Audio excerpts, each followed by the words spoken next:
السلام عليكم البنات، نتمنىكم ان شاء الله تكونوا كلكم على خير، ومرحبا بكم البنات في القناه، ومرحبا بالبنات اللي بحال دخلوا معنا جداد.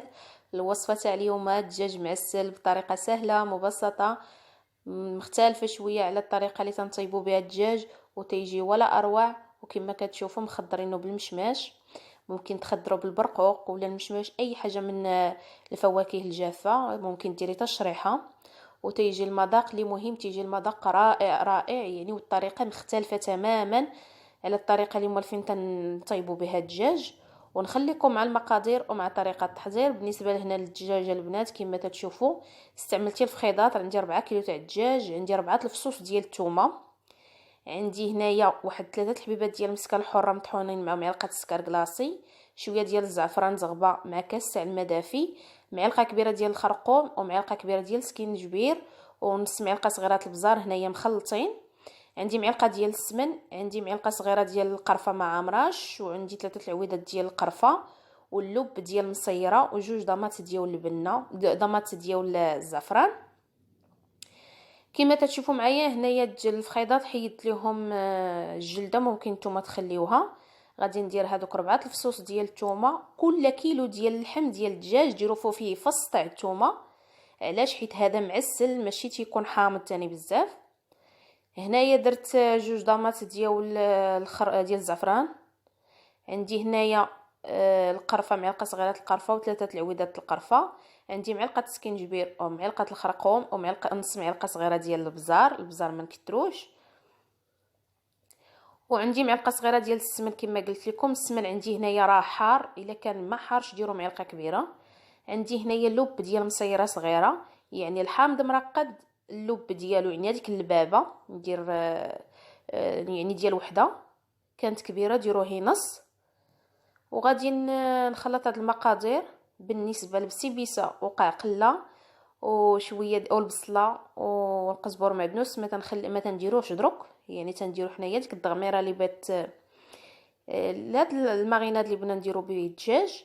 وبالنسبه للدجاج كما قلت لكم ممكن تستعملوا دجاجه، ممكن على حسب نتوما واللي بغيتو، وممكن تخليو لهم حتى الجلده. هي انا ما كنحملهاش نهائيا، ما عزيزاش عليا في الدجاج، وخصوصا الدجاج الرومي. بغيتو نتوما تخليوها خليوها، يعني اللي مهم هي هاد التتبيله هادي. كما تشوفوا معايا انا كندهن بها هاد الفخيضات، والثومه البنات ما تكتروهاش في هاد الدجاج باش ما يجيش تاني خانز بريحه الثومه. كما قلت لكم كل كيلو تاع الدجاج ديروا فيه فص ديال الثومه، يعني دريس تاع الثومه يكون شويه كبير. في المجموع كما قلت لكم انا درت 4 الفصيصات تاع الثومه. وغادي ندهن هاد الفخيضات مزيان، وفيما بانت ليا شي بلايصه نحاول ندخل ليها هاد لاصوص هادي. وإلا عندكم الوقت البنات من الاحسن انكم تخليوها تبات في هاد الماريناد هذا. ما عندكمش الوقت على الاقل ساعه عاد بداو تطيبوه. من بعد كما تشوفوا معايا انا درته في الطنجره، وغادي نضيف عليه واحد الربيطه ديال القزبر معدنوس ما يكونش مقرد، ودرت هنايا البصله، جوج بصلات يكونوا متوسطين، ومن الاحسن الا كانت هذيك البيضه راه تذوب تماما كما قلت لكم. وضروري اننا باش نحاولوا نديروها شويه منها الطنجره ديريكت، عاد نديروها من الفوق باش تذوب مزيان. ومن الاحسن هاد الدجاج ما نطيبوش في الكوكوط ونعطيوه الوقت باش يطيب. كما تشوفوا معايا ما غاديش نسد عليه نهائيا،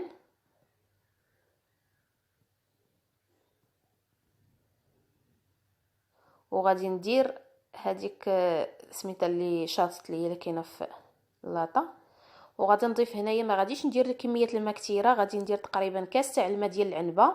غادي نحاول ندير به نشلل به هاد الاناء هذا، وغادي نغطي ونشعل عليها، نشعل على الطاوله يعني البوطه. ومن الاحسن ان العافيه تكون متوسطه، تكون مجهده تطلع الغليه.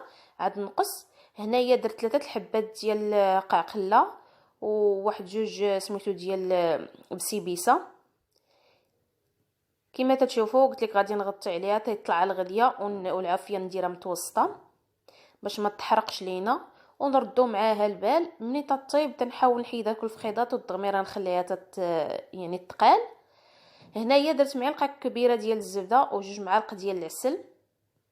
الا كان العسل الحر مزيان، ما كانش ديروا العسل العادي ديال السكر. وغادي نخلطهم مزيان. ممكن تستعملوا حتى شويه الزعفران زغبله كان عندكم متوفر، انا هنايا نسيتو.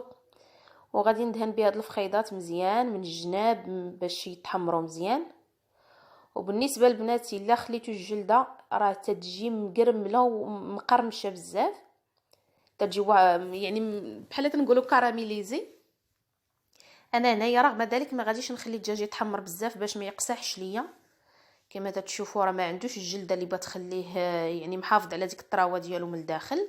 داكشي علاش ما غاديش نحمرو بزاف، يشد فراسو ما يبقاش يبان لينا راه رطب ونخرجو من الفران.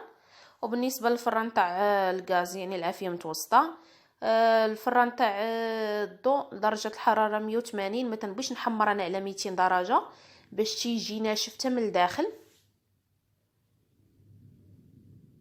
وهنايا البنات كما تشوفوا المشماش دايره طلعوا الغليه ضروري. المشماش انا درت هنايا 4. الكميه تاع الماء ضروري يكون المشماش مغطي بالماء، ولكن ماشي تاني مغطي بزاف، يكون يعني مغطي هذوك الفوقانيات يكونوا مغطيين بالماء. وضروري راه كان مرقد من قبل وصفيته باش تحيد منه ديك الغبره. هاد المشماش راه تاع المغرب كما تعرفوا، تاع المغرب تيشد شويه الطياب ماشي بحال ديال هنايا. تاع الطليان راه تيكون طايبه ديك النص طيبه. كما تشوفوا معايا هنايا راه طلعاتو الغليه. غادي نضيف واحد 2 معالق كبار ديال السكر، ما نكثروش ليه تاني السكر بزاف. وغادي نديرو 2 عويضات تاع القرفه. القرفه هنايا البنات ما ديروهاش مطحونه. وهاد الكويسرينه الصغيره راه دايره فيها شويه تاع اللوز باش نفسخو. وغادي ندير هنايا ديك نكهه الزهر، الزه تاع المغرب اللي فيها ديك النكهه تاع الزهر. ما عندكمش ديروا واحد النقيطه تاع ما زهر، ما نكثروش، هادي تجي احسن من ما زهر. نديرو غير نص تاع الساشي، ما نديروهاش كامله.